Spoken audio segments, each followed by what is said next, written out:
आज अलकाही पाहिजे होत्या. अबीरला बघून त्यांना खूप आनंद झाला असता. हो ना, तिलाही नातवंडांची खूप आवड होती, पण तिच्या नशिबातच नव्हतं. माझी अलका गेली आणि माझ्या घरातला सगळा आनंदच गेला. 6 वर्ष झाली सावली आता अलकाला जाऊन, आणि 6 वर्षात एकही दिवस असा गेला नाही की तुमच्या दोघींची आठवण आली नाही.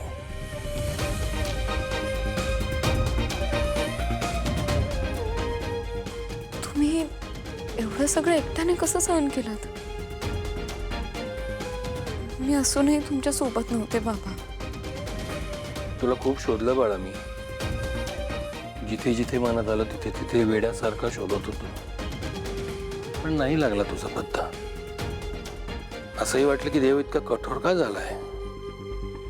आणि अचानक एक दिवस गुरुकुलामध्ये तुझा अर्ज आलेला पाहिला आणि माझ्या अंगात ना 10 हत्तींचं बळ आलं. असं वाटलं आत्ताच्या आत्ता बेळगावला जावं आणि तुला घेऊन यावं. मग का नाही आलात तुम्ही? का थांबलात? भीती वाटली ग मला सावली. मला वाटलं तू नकार दिलास तर तुला तुझ्या जुन्या जखमा पुन्हा ताज्या करायच्या नसतील तर, म्हणून गप्प बसून राहिलो. अर्जावर सही केली आणि वाट बघत बसलो. म्हणजे बाबा ते गुरुकुल मी सुरू केलंय. तुझी गाण्याची आवड, जिद्द, तुझ्या आठवणींसाठी मीच उभं केलंय. आणि तुझ्या विठ्ठलाने आपली गाठ घालून दिली. मग त्यानेच तुला सद्बुद्धी दिली ना गुरुकुलासाठी अर्ज भरण्याची. बाबा खरं सांगू तर मी अर्ज भरला नव्हता. म्हणजे मला न सांगता व्यंकटेशजींनी अर्ज पाठवला होता. मग त्या व्यंकटेशजींचं देव भलं करो. मग त्यांच्या रूपाने विठ्ठल भेटला आपल्याला. खरंच त्यानं त्या मायलेकाचे खूप उपकार आहेत माझ्यावर. जेव्हा माझ्याकडे काहीच नव्हतं ना, तेव्हा त्यांनीच मला सावरलं.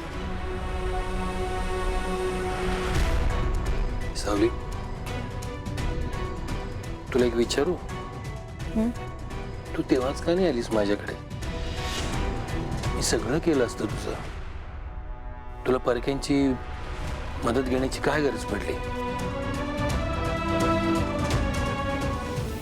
भीती वाटली बाबा. माझी काळजी नाही वाटली, मला माझ्या पोटात असलेल्या बाळांची काळजी वाटली. त्या दिवशी जे गुंड माझ्या मागे लागले होते ते घरातल्या कोणी पाठवले असतील तर त्यांना हे सहज कळलं असतं की मी तुमच्या सोबत राहते. आणि ह्या सगळ्याने तुमच्या जीवाला धोका निर्माण झाला असता ना बाबा. आणि मी तुम्हाला नाही गमवू शकत. सावली, मला नाही वाटत हे सगळं त्या तिलोत्तमाने केलं असेल. कारण ती कशीही वागली ना तरी इतक्या खालच्या थराला ती नाही जाणार. हो, पण ते गुंड ज्या दिवशी मला घेऊन गेले ना तेव्हा त्यांनीच मला तिलोत्तमा मॅडमचा व्हिडिओ दाखवला होता. आणि त्यांनीच हे सगळं घडवून आणलं होतं.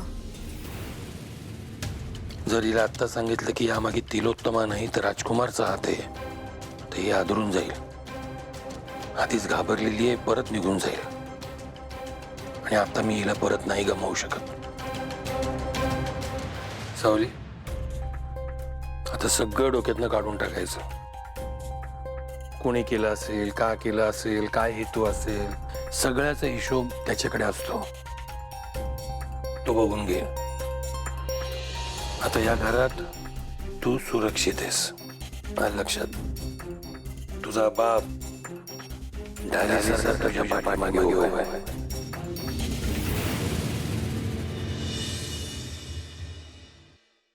हो, मला माहिती आहे महत्वाची केस आहे. निघालो मी, अर्ध्या तासात पोहोचतो. कुठे? अरे सर, कुठे अर्ध्या तासात पोहोचतोय? आज महत्वाची बोर्ड मीटिंग. काय? तिकडे आल्यावर बोलूया ना प्लीज. हां सर. हां, काय महत्वाची बोर्ड मीटिंग? नाही नाही, बोर्ड मीटिंग आहे पण रुटीनच आहे. मी तुला सांगितलं होतं, विसरलास तू? आज तू अटेंड कर हं? बाबा अरे ऐक ना जरा एक महत्वाची केस आहे तर मला जावं लागेल मला नाही वाटत मी मीटिंगला येऊ शकेन तू बघ काय करायचं आम्ही ते कर. हँडल करतो, तू केस कडे हो. लक्ष दे. हं? वाव व्हॉट अ टायमिंग हा. सारंग त्याच्या या केसमध्ये इतका अडकलाय की त्याच्या डोक्यात ऑफिस बद्दलचा काहीच विचार येणार नाही. म्हणजे आपली बोर्ड मीटिंग एकदम व्यवस्थित पार पडणार आहे. ना कोणता अडथळा ना कोणता प्रॉब्लेम. बेस्ट. याला म्हणतात परफेक्ट प्लॅनिंग. शिका. चला झाली का तयारी सगळी? हो. निघायचं? हा निघूया चालेल. चला काय सारंग कुठे? सारंग केस मध्ये अडकलाय पुन्हा. मी त्याला म्हटलं की चल आज खूप महत्वाची बोर्ड मीटिंग आहे. म्हणाला नाही केस महत्वाची आहे मला.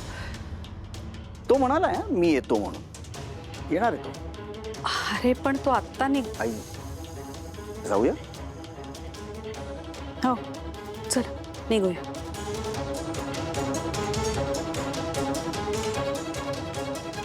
चला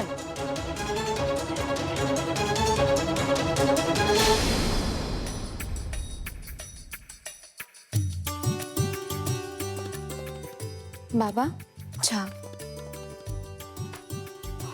आले आले लागलीस कामाला. यात कसलं काम.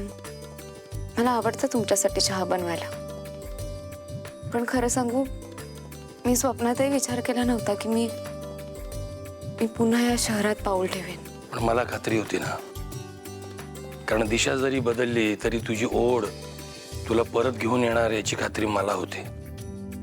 हा पण ते कधीही ते नव्हतं माहीत. बरं